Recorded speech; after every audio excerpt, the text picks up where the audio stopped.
राष्ट्रपति महात्मा गांधी की 192वीं जयंती आज मुख्यमंत्री धामी ने बापू व लाल बहादुर शास्त्री को दी श्रद्धांजलि।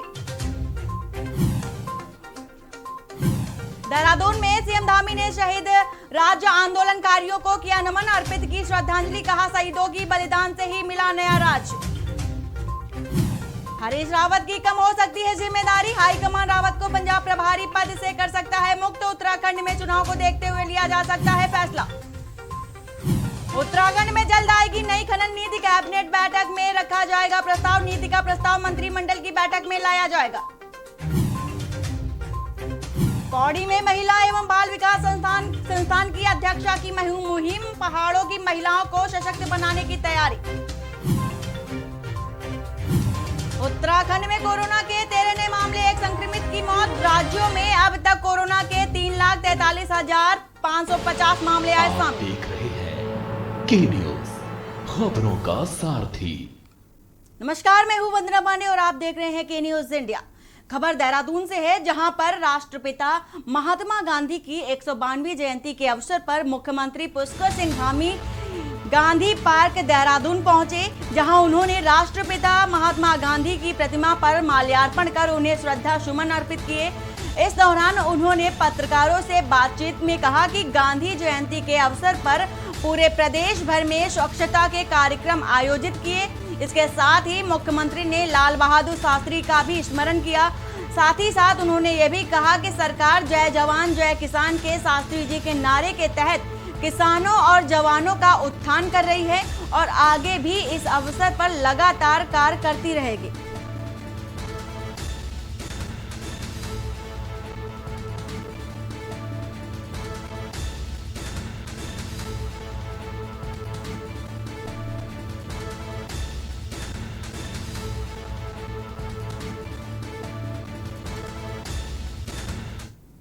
लोगों ने भी इसमें पूरे प्रदेश के अंदर गांधी जयंती से स्वच्छता का अभियान चलाने का जो है एक संकल्प लिया है।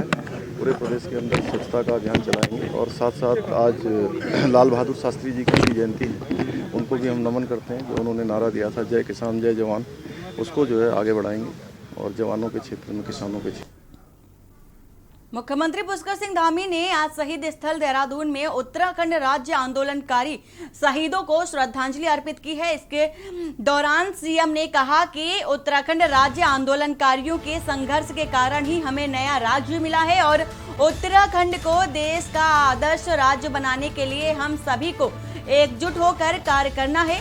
साथ ही उन्होंने जानकारी दी कि राज्य आंदोलनकारियों के मृत्यु के बाद उनके आश्रितों को 3,100 रुपए प्रतिमाह पेंशन देने का शासनादेश किया गया है।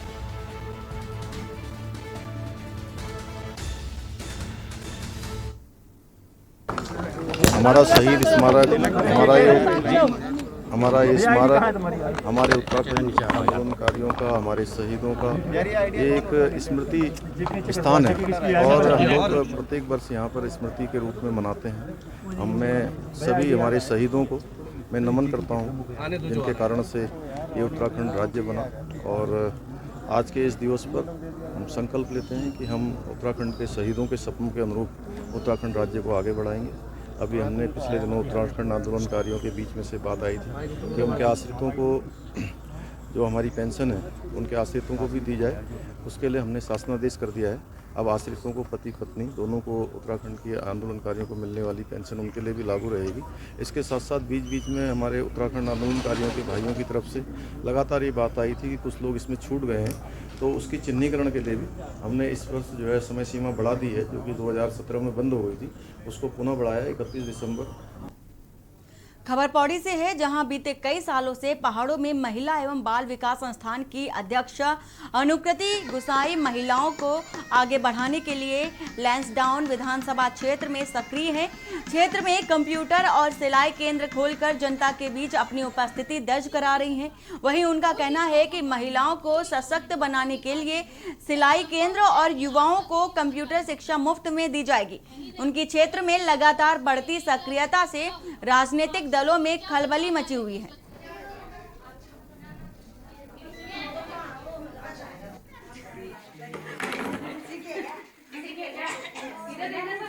अगर लोग चाहेंगे अगर उत्तराखंड की जनता मैडम का उद्देश्य ये है कि जो जितनी भी महिलाएं हैं वो सभी अपने आप में सशक्त बन सकें, अपने आप को मतलब कमज़ोर ना समझें कि मतलब महिलाएं जो हैं वो उनके लिए ये सिखा रहे हैं कि जो मतलब बाहर मतलब सब जेंट्स काम करते हैं, वो मैडम का उद्देश्य ये है कि सब महिलाएं भी सीखें, मतलब उनका योगदान भी हो अपने। महिला उत्थान बाल कल्याण संस्थान आज हमारे पूरे प्रदेश के अंदर, पूरे उत्तराखंड के अंदर काम कर रहा है। इसका हमारा जो उद्देश्य है वो बहुत सिंपल है कि हम किस तरीके से उत्तराखंड के अंदर स्वरोजगार को बढ़ावा दे सकें। अगर हम आज महिला सशक्तिकरण पे भी हमारी संस्था काम कर रही है, जिसमें हमारा जो आइडियोलॉजी है वो बहुत सिंपल है कि हम चाहते हैं कि हर एक महिला अपने आप को आर्थिक रूप से मजबूत महसूस करे। फाइनेंशियल इंडिपेंडेंस के लिए हम काम कर रहे हैं। साथ ही साथ आज जो यहाँ पर हमने सेंटर्स ओपन करे हैं, जहां 20 सितंबर से श्राद्ध के चलते धर्मनगरी हरिद्वार में श्रद्धालुओं का तांता लगा हुआ है, वहीं मध्य प्रदेश से भी श्रद्धालु बड़ी संख्या में धर्मनगरी हरिद्वार पहुंचे हैं। वहीं इन श्रद्धालुओं द्वारा हरिद्वार में ही 7 दिनों के लिए कथा का आयोजन कराया गया। इस कथा का मुख्य उद्देश्य ये है कि श्राद्ध के चलते कई परिवार अपने परिजनों को मिलाने हरिद्वार आए हुए हैं, क्योंकि इन दिनों कनागत के महीने में दूर दूर से श्रद्धालु अपने पूर्वजों को मिलने हरिद्वार पहुंचते हैं, जिसके चलते श्रद्धालुओं ने ढोल धमाकों के साथ हरिद्वार के शिव मूर्ति से प्रारंभ कर बिरला घाट तक कलश यात्रा का आयोजन किया, जिन्होंने विधि और विधान के साथ गंगा पूजन किया और कहा कि हरिद्वार आकर बहुत अच्छा लग रहा है। कहीं ना कहीं हमारे पूर्वज भी खुश होंगे। मां गंगा के दर्शन कर सभी श्रद्धालु काफी उत्साहित नजर आए।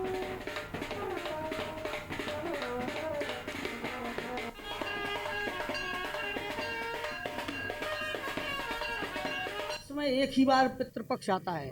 पितृ जो लोक होता है, हमारे जो पूर्वज होते हैं वो संसार से चले जाते हैं, तो उनको 15 दिन के लिए आने के लिए 15 दिन का समय दिया जाता है। 16 दिन के लिए आते हैं, इसे हम पितृपक्ष बोला जाता है। हिंदुओं का ये बहुत बड़ा पर्व है। इसमें पुरखों का पूजन, अब कई लोगों के मन में प्रश्न भी आता है कि पूर्वज चले गए, जीव चला जाता है तो इस देह को छोड़ के दूसरे देह में जन्म ले लेता है। चूँकि फिर कौन आता है, तो भगवान प्रतिनिधि के रूप में आते हैं और सब जो अपने पितरों के नाम से जो पुण्य करते हैं, जो दान करते हैं, जो सत्कर्म करते हैं, उनको ले जा करके उन पूर्वजों के खाते में जमा कर देते हैं। आज लालकुआं तहसील में मुख्यमंत्री राहत कोष के गरीब लोगों को चेक वितरित किया गया और इस मौके पर लालकुआं के भाजपा विधायक नवीन दुमका मौजूद रहे और उन्होंने 500 से अधिक चेक क्षेत्र के गरीब लोगों को बांटे। ये चेक गरीबों के लिए किसी राह से कम नहीं। जो गरीब लोग मेहनत मजदूरी से वंचित रहते हैं, उनको और उनके परिवार वालों को ये चेक मिलता है, जिससे उनकी थोड़ी सी परेशानी हल हो जाती है। वहीं इस दौरान नवीन दुमका ने कहा कि कोविड-19 में ये चेक नहीं आ पाए थे और अब जाकर ये चेक आए हैं और गरीबों को बांटे जा रहे हैं।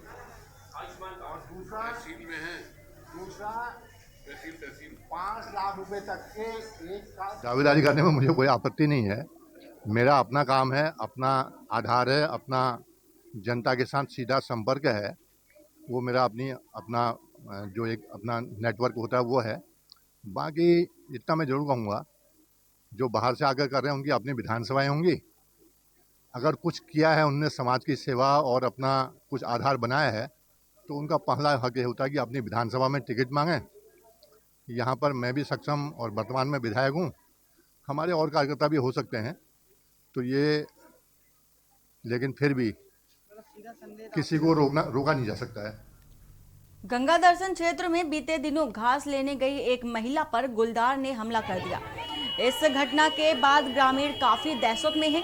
गुलदार की दहशत के चलते महिलाएं चारा पत्ती, जलावन, लकड़ी और सामान लेने के लिए जंगल जाने की हिम्मत नहीं जुटा पा रही। ग्रामीण वन विभाग से गुलदार को पकड़ने की मांग कर रहे हैं, लेकिन अभी तक कोई ठोस कार्रवाई नहीं की गई है।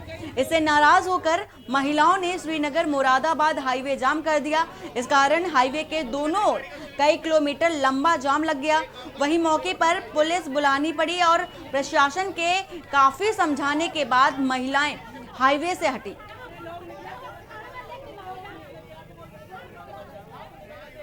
कार्रवाई कर दी है। हमारा पिंजरा जो है पौड़ी से आने वाला है, पहुंचने वाला है तुरंत, और थोड़ा महिलाओं को हम लोगों ने समझा दिया है कि आप लोग इकट्ठा होकर के एकजुट होकर के घास में जाइए चारा पत्ती के लिए, और हमारा पिंजरा आज शाम तक लग जाए।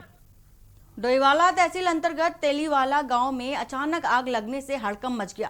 घटना देर रात 2 बजे की है, जब स्थानीय निवासी सफदर अली को अपने घर के स्टोर में आग की लपटें दिखाई दी और कुछ ही देर में आसपास के सभी लोग इकट्ठा हो गए और आग बुझाने की जद्दोजहद में जुट गए। घंटों मशक्कत के बाद स्थानीय लोगों की मदद से आग पर काबू पाया जा सका। हालांकि इस बीच बाइक व स्कूटी जलकर पूरी तरह से राख हो गई।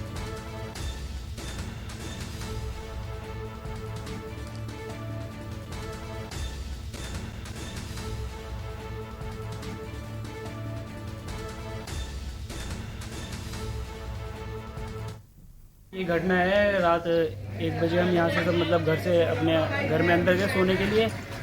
2 बजे के आसपास की ये घटना है सर। इसमें क्या हुआ कि मतलब जब हमने सबने देखा घर से, तो एकदम से सभी ने देखा कि बहुत सारी आग लगी हुई है, तो सभी चिल्ला के मतलब एकदम से बाहर आए और सबने मतलब पानी वानी के लिए बाल्टी उठाई और उससे जल्द से जल्द आग पर कंट्रोल किया।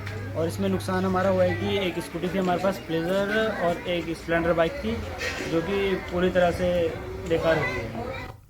केंद्रीय सरकार व राष्ट्रीय विधिक सेवा प्राधिकरण नई दिल्ली के निर्देश पर 2 अक्टूबर से 14 नवंबर तक आजादी का अमृत महोत्सव व विधिक सेवा सप्ताह का उत्सव मनाया जा रहा है।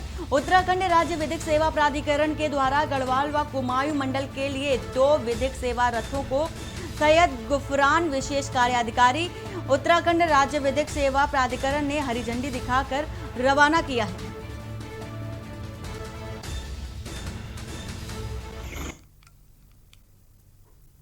अक्टूबर से 14 नवंबर के बीच अमृत महोत्सव मनाया जाएगा माननीय नालसा के आदेश के अनुसार। और हमने आज जो है 2 अक्टूबर को 2 मोबाइल वैन पूरे राज्य में जो है विभिन्न जिलों में भेजा गया है, जिससे कि लोगों को विधिक सहायता हेतु जागरूक। आखिरकार लंबे समय के इंतजार के बाद राजाजी टाइगर रिजर्व को आज से सैलानियों के लिए खोल दिया गया है। हर साल पार्क की सभी रेंजों को नवंबर माह में खोला जाता है, मगर कोरोना के कारण पिछले 2 सालों से पार्क को बंद कर दिया गया था।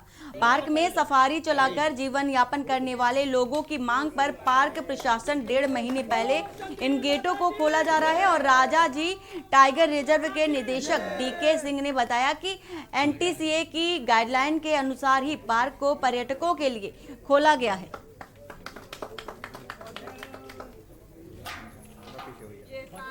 और हम लोग ऋषिकेश जा रहे थे और फिर हम रास्ते में हमें जैसे ही पता चला कि यहाँ पे खुला है तो हम लोगों का बड़ा मन करा। वाइल्ड लाइफ उम्मीद है कि काफ़ी कुछ देखने को मिलेगा। क्या क्या सुना था यहाँ के बारे में? सुना है, देखो एलिफेंट और ये छोटे जानवर तो हैं और काफ़ी बड़े। मैं एक बार पहले भी आई थी अपने बेटे के साथ, तो हम लोग तब जा नहीं पाए अंदर किसी कारण। तो हमें उम्मीद है कि वाइल्ड लाइफ के बारे में काफ़ी कंजर्व करा हुआ है, यहाँ पे काफ़ी इन्वॉल्व है यहाँ के लोग भी, और जो फॉरेस्ट ऑफिसर्स हैं काफ़ी अच्छा काम कर रहे हैं। खबर सितारगंज से है, जहां एकल अभियान के 3 दिवसीय प्रशिक्षण शिविर का उद्घाटन सत्र सितारगंज में स्थित महाराजा अग्रसेन ट्रस्ट के सभागार में मुख्य अतिथि सितारगंज नगर पालिका हरीश दुबे रहे। और इसके साथ ही मुख्य वक्ता वरिष्ठ प्रचारक स्नेह पाल ने संयुक्त रूप से भगवान राम और मां भारती के चित्र सम्मुख दीप प्रज्वलित किया। नगर पालिका अध्यक्ष हरीश दुबे ने बताया कि महाराजा अग्रसेन ट्रस्ट एकल अभियान में पहुंचे, जहां देश के अंदर एक संगठन राष्ट्रीय संघ सेवक संघ और परिपेक्ष में चलाया जाता है। गठन का एक उद्देश्य अगर बच्चे विद्यालय तक नहीं पहुंच पाते हैं तो विद्यालय स्वयं बच्चों तक पहुंचता है, ऐसा संकल्प लेकर पूरे देश में चलाया जाता है। ऐसा संगठन तैयार किया जाए कि बच्चे पढ़ाई से अछूते न रह जाए। पहुंचे हैं ये एकल अभियान करके पूरे देश के अंदर एक संगठन राष्ट्रीय स्वयंसेवक संघ के परिप्रेक्ष्य में चलाया जाता है। इस संगठन का मुख्य उद्देश्य है, यदि बच्चे विद्यालय तक नहीं पहुंच पाते हैं तो विद्यालय स्वयं बच्चों तक पहुंचता है। ऐसा संकल्प लेकर पूरे देश के अंदर चलाया जाता है।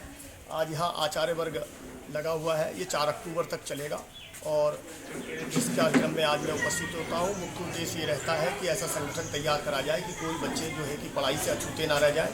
ऐसे बच्चों को खोजकर विद्यालय में लाया जाता है और उनकी पढ़ाई की पूरी।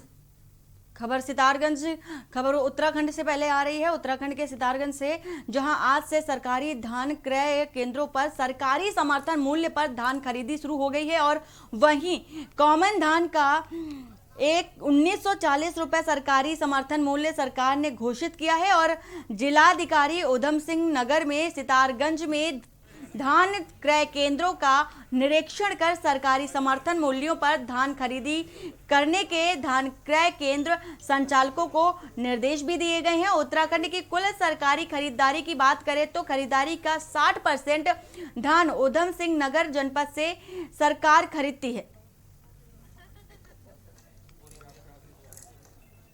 धान खरीद का जो सत्र है वो प्रारंभ हो गया और आज हमने निरीक्षण किया हुआ है और यहाँ पे अभी हमने धान जो तोल है वो भी शुरू करा दी है और इसमें हम लोगों ने पूरा व्यवस्था हमारी स्मूथ चले, पारदर्शी चले, इसके लिए हमने काफ़ी सारी व्यवस्थाएं की हैं। जो एक मॉइस्चर वाली समस्या सबसे ज़्यादा आती है तो उसके लिए पूरा सभी की सहमति से एक हमने फार्मूला जो डेवलप हुआ है तो इस बार भी वो फार्मूला रहेगा और अगर उसमें कोई समस्या आती है किसी को या कोई इम्प्लीमेंटेशन में कहीं पे दिक्कत है वो तत्काल हमने नंबर भी दे रखे हैं, वहाँ पे शिकायत भी कर सकते हैं। खबर हरिद्वार से है, जहां वरिष्ठ पुलिस अधीक्षक योगेंद्र रावत ने पदभार संभालने के बाद पहली बार मंगलौर कोतवाली पहुंचे। इस दौरान एसएसपी ने सीएलजी सदस्यों के साथ बैठक की, जिसमें सीएलजी व ग्रामीणों के क्षेत्र की समस्याओं के बारे में जानकारी भी ली। बैठक में सबसे ज्यादा समस्या नशे के बढ़ते काले कारोबार पर अंकुश लगाए जाने के आए और स्मैक की लत में धंसती युवा पीढ़ी आपराधिक घटनाओं में भी लिप्त हो रही है, जिससे समाज पर सबसे ज्यादा इसका दुष्प्रभाव पड़ता नजर आ रहा है।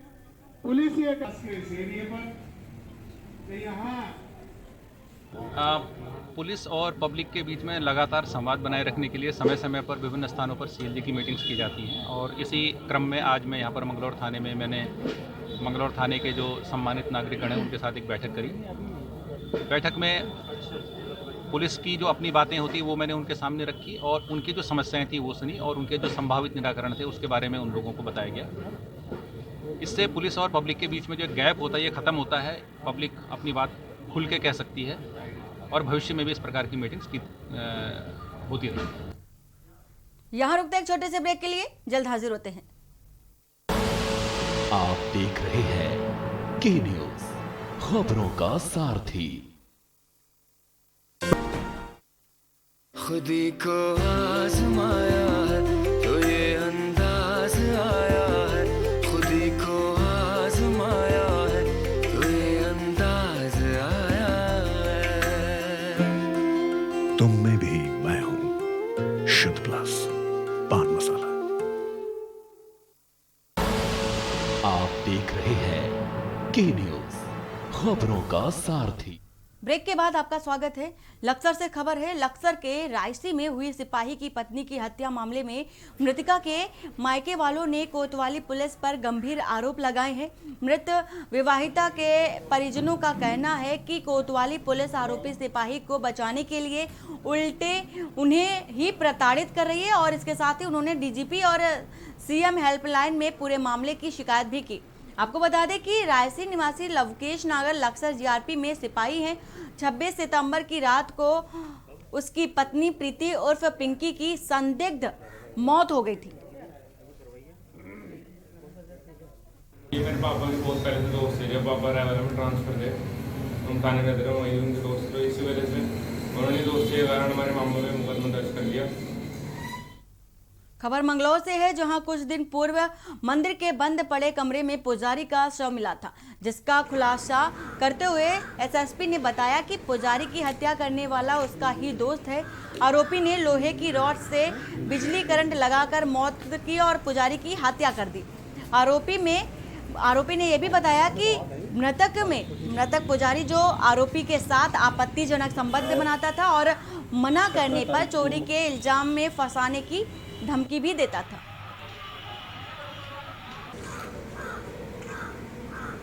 17 तारीख को नसीरपुर जो गांव है, इसके आउटस्कर्ट्स में एक मंदिर बना हुआ है। उस मंदिर में रहने वाले साधु की डेड बॉडी यहाँ से मिली थी और प्रथम दृष्टया जो देखने से लग रहा था कि इनको करंट देकर मारा गया है। ये चूँकि एक ब्लाइंड केस था, कोई वहाँ पर लूटपाट भी नहीं हुई थी, तो एक ये बाहर के रहने वाले भी थे, तो एक सनसनीखेज ये मामला था।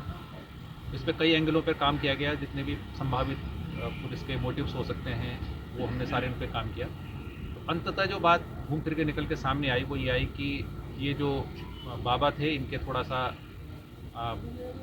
गलत आदतें थी और एक व्यक्ति से जो कि पहले इनके साथ ही चौकीदारी किया करता था इनके मूल क्षेत्र में, उसके साथ इनके नाजायज संबंध थे। खबर लक्सर से है, जहां लक्सर की प्राचीन श्री राम लीला का शुभारंभ हो गया है और सबसे पहले श्री राम लीला कमेटी द्वारा नगर में बैंड बाजों के साथ भगवान गणेश और मां काली की भव्य शोभा यात्रा निकाली गई। इस मौके पर रामलीला कमेटी के पदाधिकारियों और नगर के लोग मौजूद रहे और इसके साथ ही रामलीला कमेटी के अध्यक्ष राहुल अग्रवाल ने बताया कि श्री रामलीला का शुभारंभ हो गया है।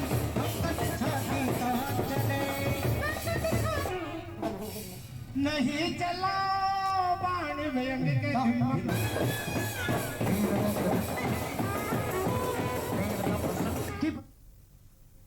नगर पालिका डोईवाला ने आजादी का अमृत महोत्सव कार्यक्रम अंतर्गत महिला स्वयं सहायता समूह ने कन्हरवाला मिलन केंद्र में प्रदर्शनी लगाकर स्वच्छता का संदेश दिया है और इस अवसर पर स्वच्छता हेतु लोगों को जागरूक किया गया और महिला समूह को स्वरोजगार से जोड़ने के लिए प्रेरित भी किया गया। इस अवसर पर महिलाओं ने स्वयं तैयार किए गए उत्पादकों की प्रदर्शनी भी लगाई। इस अवसर पर नगर पालिका के अधिशासी अधिकारी ML शाह, सफाई निरीक्षक सचिन रावत, पूर्व प्रधान नरेंद्र सिंह नेगी और महिला समूह के रेता नेगी और उनके साथ महिला स्वयं सहायता समूह के पदाधिकारी मौजूद रहे।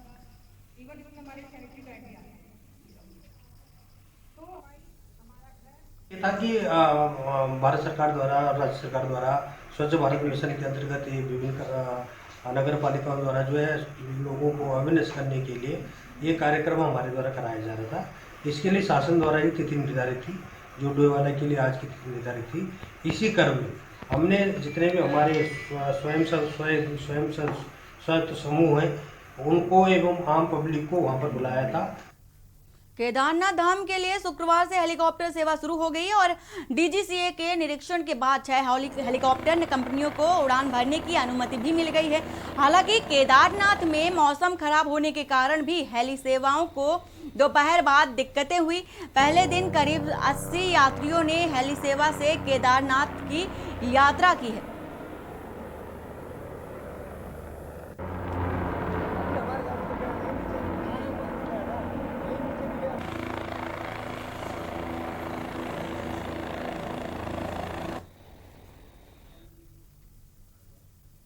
नैनीताल से खबर है, जहां पर सूचना और प्रसारण मंत्रालय भारत सरकार ने पत्रकार वार्ता के दौरान बताया कि 2 अक्टूबर को गांधी जयंती के उपलक्ष्य में गांधी ग्राम ताकुला नैनीताल में शनिवार दोपहर 12:30 बजे गांधी ग्राम में विभिन्न कार्यक्रमों का आयोजन किया गया और जिसमें छात्र छात्राओं को गांधी के जीवन परिचय और देश के लिए किए गए उनके योगदान से परिचित कराने के साथ ही कई खेलकूद प्रतियोगिता, सांस्कृतिक कार्यक्रम और प्रश्नोत्तरी कार्यक्रम सहित गांधी आश्रम में आए छात्र छात्राओं को योगा भी कराया गया। और अहिंसा के सिद्धांतों को ये इसी बात से पता लगाया जा सकता है उन्होंने। और हमारे कल का जो ये विशेष कार्यक्रम रहेगा ताकुला आश्रम में, आज के परिप्रेक्ष्य में गांधी जी की प्रासंगिकता और देश आज़ादी में उनका कितना अहम रोल रहा और नई पीढ़ी को उससे अवगत कराना और वो शांति और अहिंसा के पथ पर चलकर